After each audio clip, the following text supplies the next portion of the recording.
আসসালামু আলাইকুম সানি ভাই, কি নিয়ে দাঁড়িয়ে আছেন ভাই? ভাই এগুলো ইলেকট্রিক বাইক ভাই। Electric bike? জি ভাই। আমি তো ভাই মনে করতেছি হুন্ডা মনে করছিলাম যে ভাই। ভাই দেখতে হুন্ডার মতো কিন্তু ইলেকট্রিকে চলে এগুলা। Electric bike? জি ভাই। আচ্ছা, তার মানে কিরকম ভাবে চলে বা কতটুকু টাকা খরচ হয় চার্জ দিতে?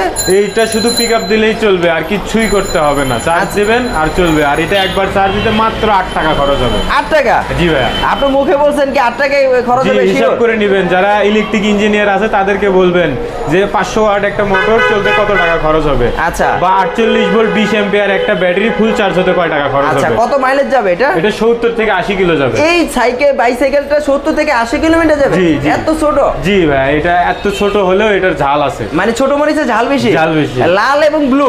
লাল এবং ব্লু দুইটাই আছে? দুইটাই আছে। মানে যেটা যে নিতে চায় যে যেটা নিতে পারে। আচ্ছা, সামনে তো একটা ঝুড়ি দেখা যাচ্ছে না? জি ভাই, সামনে একটা ঝুড়ি আছে, এখানে মাল ক্যারি করতে পারবে। মাল ক্যারি করতে পারবে? জি। হেডলাইট আছে? Headlight, indicator? ইন্ডিকেটর ভাই সব আছে? সব কিছু